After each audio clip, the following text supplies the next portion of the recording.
It's back to work. We are back to work. I am. Has had a 4 consecutive days off, which is like not happened before when I've been working. Super weird. And we're back in. So a few things have been going on at the nurseries. So we're coming right to the end of my time and my season. And once again, it's been raining and it's been a bit grey. Right, couple of shout outs. Kelly. I did a vlog a while back and I said if you want a shout out, I don't mind at all giving anybody a shout out. So you told me to give a shout out to Ginger, your Staffordshire, your Staffy. So Ginger, if you're watching this, here's a big hello from the nurseries in Mumby in Lincolnshire. And Amanda 123, you often comment on things. So Amanda, thank you ever so much for your comments. We love to read them. Right, so a couple of things have been happening. So do you remember, and if you've been watching the channel for a long time, you must remember we've had problems with this road with potholes. Can you see how they're all waterlogged? Let's you know, you're not gonna, you need to keep watching this because this is seriously hilarious. So for 3 years we've been reporting potholes. Now I don't know whether you can notice East Lindsey Council, good grief, believe it or believe it not, the potholes have now been filled in. I am going to go a bit closer on here because you've got to see this to believe it. You've actually got to see this to believe it. So they've put anybody who knows anything about tarmac, water and tarmac causes problems, and frost gets under the tarmac if you get a frost and pops it out. So let's have a little bit of a closer look. Let's go a bit faster. Botch hole, this is supposedly fixed. Look at it, look here, underwater.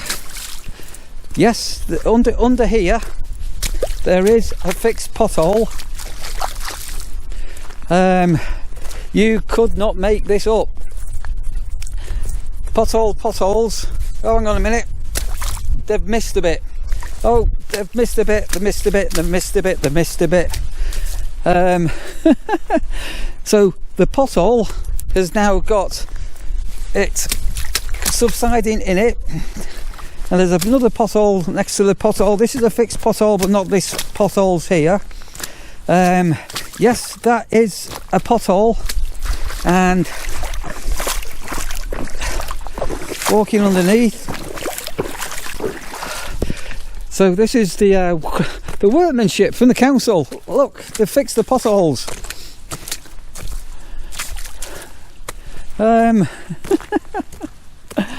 And you possibly can't see, these have only been down a few days, but the tarmac is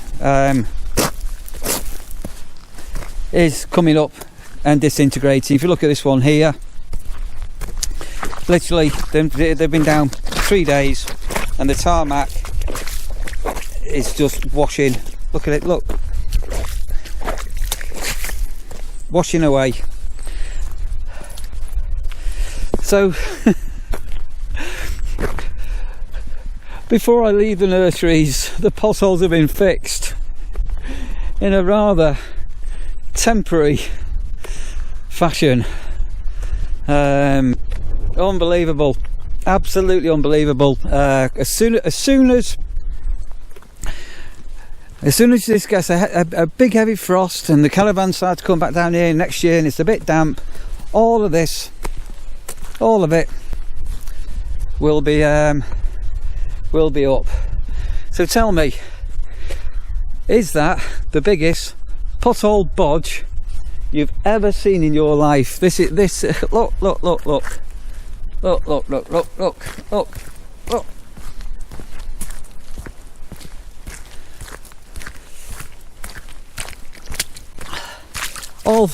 All fixed.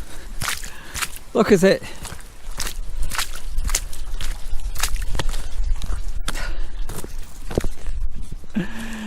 Oh my God, you couldn't make it up.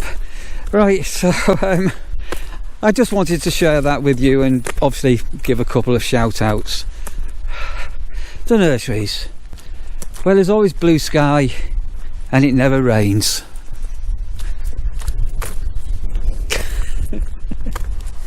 And we have got a couple of units on the site. So, facility time and check everything over. Only a few more times I have to do this. Right. We had to grab a couple of bits out of here earlier, so that's why the door's open. So just close that down and turn the lights out. And so I've got one more mow next week, so about 5 or 6 days, maybe 7 days after you're watching this, if we get a bit of a dry spell, all being well. So all coming to an end, isn't it? Right, a couple of things going on. So look what has arrived in the post from Moonpig.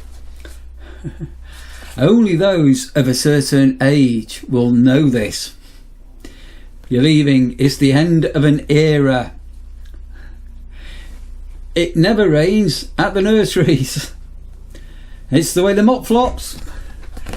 Absolutely beautiful. I'm going to read this out because it's quite a long bit of script. Dear Neil, in the quiet moments of dusk, as the sun gently casts its golden hues over the campsite, we find solace in the tales you share through your vlogs. It's become our cherished routine to unwind and savour our evening meals whilst immersing ourselves in the stories you unfold, woven with sincerity and a touch of magic.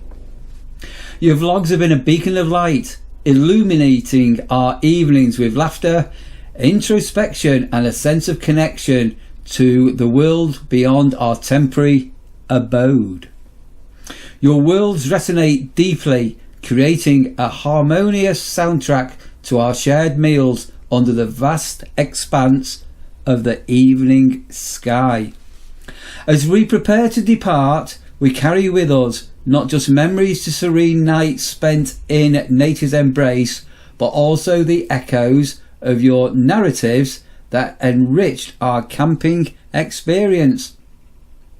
Thank you, Neil, for being more than a warden. You're a storyteller who painted our evenings with hues of wonder and camaraderie. Warm regards, Andrea and Simon. Good luck, Neil. Dear Neil, good luck in the next chapter. You'll be missed. Good luck with your next venture. Absolutely. I've never had a words like that ever written to me, to us. That is thank you a lot. Very touching. And a big card. I have got another card here which I've opened, but I'm not going to show you what that is because I need to do that one with Sandra. Yeah, that's just marvellous. I did I think I may have mentioned to you quite a few years ago, I was chosen to be one of the contributors for something called BBC Over to You, it was called, where a group of citizen reporters basically took over BBC Radio Manchester for 1 week, And along with the training that I got from the BBC, because it was for radio, that when you did an interview for the radio, or you had to describe a situation, I can't remember who the producer was now, and he was saying that you need to craft what you're saying by painting a picture with words. So if you listen to people telling stories on the radio, or being interviewed on the radio, if you can tell your story in pictures but in words, if that makes any sense, which is somewhat similar to what I try to do. So I think that possibly stems from some training I had at the British State Broadcasting Company. Now, once I finish the nurseries, if my leg stroke ankle isn't any better, I am going to go to the doctors, because I think there's something not right. Anyway, I've got an ankle support, a compression bandage for my right leg stroke ankle, which is all over the show. So sometimes it's really achy, and on other days it's not achy, and I've got no idea. I thought it was gout, and I don't know, it's a ligament or something. Anyway, I've got one of those, so I'm going to go and put that on now and see whether that does anything to give it a bit of support. I've had to put on some really old tight trainers to try and compress my ankle, so fingers crossed that's a compression support sock. Earlier I was doing some shout outs to the beginning of this, and I think I called a dog Ginger. It shouldn't have been Ginger. It was a Ginger Saffy dog, a Ginger Staffordshire, but it's actually called Boozer. So Boozer, you're a boozer, you're not a ginger. Sorry about that. Snowglobes, somebody commented, I can't remember what it was now, some time back, the Christmas cards that we've had made. So I'm just having a little walk. It's all very quiet on the campsite. I'm just waiting for one arrival, and yeah, this will soon be over. Sorry, just down by the camping field. Actually got somebody on here next week for almost a week. Anyway, somebody commented about the Christmas cards that we've had made. If you do want a Christmas card sticker off us, or a mug, there are some links or there should still be some links in the description below. And somebody said the picture of me and Sandra inside the on the Christmas card said you look like you should be in a snow globe. I said, that's just reminded me of a story, this, a very, very true story. So some of you will know I've got my career history was photographic. I had a couple of photographic businesses, including a couple of retail shops, so you can't see what I can see. All the chickens are free ranging. And sort of when the internet was in its very, very infancy, literally in its infancy, dial up and building web pages by hand in HTML,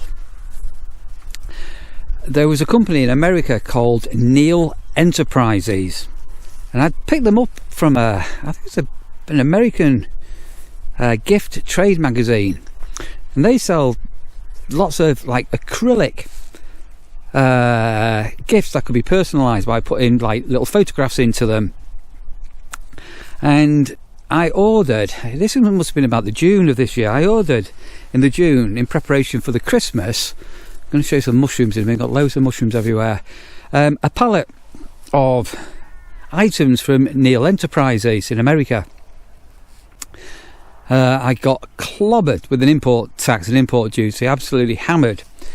But inside the thing, I can't remember how many I ordered, maybe a couple of hundred little plastic snow globes, and basically the bottom's twisted off, and you could insert like a little photograph, 3x2, like a business card photograph, what we used to call a mini print back in the day.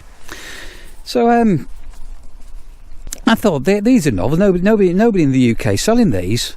So we'd got all of these, or they've got loads of other bits, these other frames and bobbleheads. Where you could, anyway, won't go to that.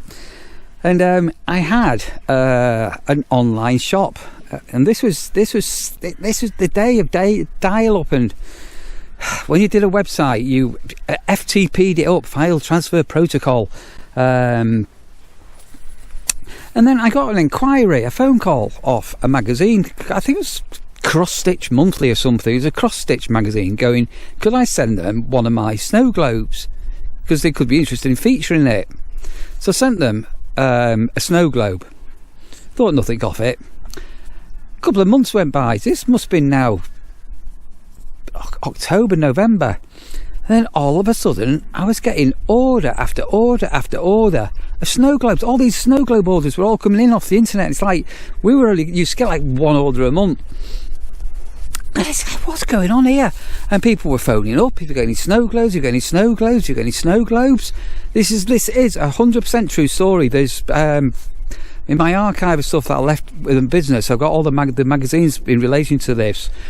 And basically, what had actually happened was this Cross Stitch magazine has suggested for a very unusual Christmas present for people who did cross stitching to make the little cross stitching, put them in snow globes and give them out as presents.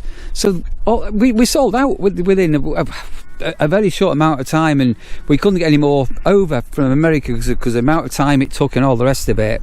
But we had a queue of people wanting snow globes, so we did end up putting another order in after Christmas, and they had Easter egg globes, basically like an Easter egg sort of shape, but still like a snow globe. So we ordered some of them, sent off a sample to this magazine. They come up with, what an amazing idea for Easter, and it happened all over again. And we actually completely sold out of our stock. We did this for about 3 years, I think, before other people started to cotton on where we were importing snow globes from. So I just thought I'd sort of share that with you because you can. Right, I mentioned the other day that down the back of the site, this year there's been very, very few. So we've got a couple of campers there. I'm just looking, oh hang on, is this an arrival or is it a delivery? Looks like a delivery. The mushrooms had been very slow over here this year, and if you look down here, we've got some massive ones.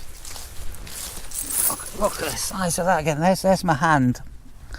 Absolutely huge.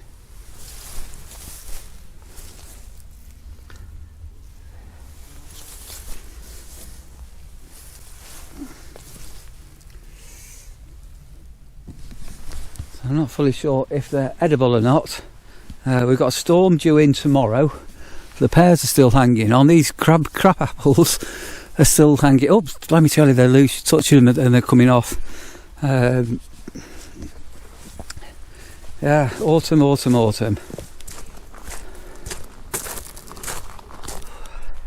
you're not going to be able to see this. The sun's well bright. So the digger there, JCB, showing it the other day. This was a massive flake, so they're putting in a drain, like a soakaway drain, which I'm assuming he's come quite a bit over, and it'll come underneath here, and I'm making the assumption he'll come out onto the dike here. There's a few of these, and ironically enough, further up, when it rains heavy, you can see the water coming off the fields here, so that's what I'm assuming is going on there, and I won't be here to witness it in action. And this dike is so low at the minute, as I say, this can be almost full when it's going. The long shadows this time of year, isn't it? With the low sun on things. So I've just got myself a couple of frozen meals in the freezer, and culinary delights of a frozen meal tonight for my tea. And as I'm recording this tomorrow, if all goes to plan, I will be nipping home for my tea tomorrow. And then the number of actual meals I'll be cooking here for my tea will be slowly demising. So as I'm recording this, it's very possible that 1 week today I'm going to take my van off, take it back home, and then the last remaining days until I finish, I'll probably end up commuting. Is going to be the plan at the moment. I was going to originally think about bringing the van off this weekend, but I've got bookings for next weekend that have come in, so I need to be about. And the problem with the one of the many reasons why I don't want to be a campsite warden anymore is not knowing when I'm going to finish. Like today, I could be hanging around for 7 or 8 hours just for one person who could even possibly even not show up. Who knows? So yeah.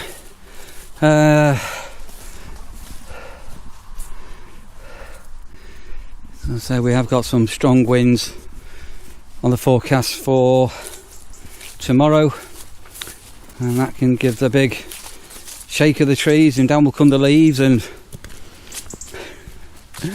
you all know what's coming up. If you use trains, you're going to have leaves on the lines. So somebody did invent like a shaker on a tree to shake off the leaves. I wake up, that chaffage I can hear.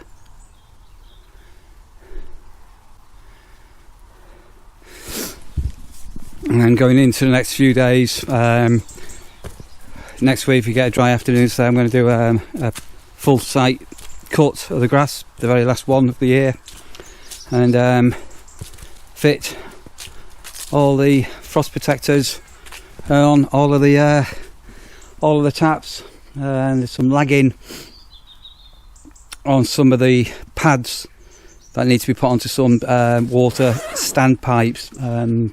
For some reasons come off since last year, but at the moment just taking in the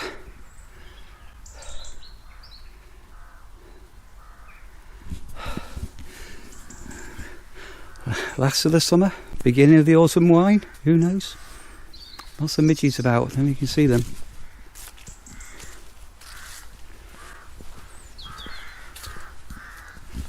And the crows are crowing, not hawking. I was thinking about the lack of owls hooting. So we did a few weeks ago, had the owls back, but they've been very, very quiet so far this year. Right, I think I'm going to finish the vlog off. It's been a bit of a waffly on vlog, just going on a little bit, and hope you've enjoyed it. And if you have done, don't remember, it'd be wonderful if you wanted to hit the thumbs up, the like button. That'd be fantastic. If you're not already subscribed, there is this little subscribe button down there. If you can see it, can you see that down there? You can hit that. It costs nothing to subscribe to the channel. So if you want to like and subscribe, fantastic. But for now, I'm just going to go take my frozen meal over to my caravan, take my Wellingtons off, and wait for one arrival.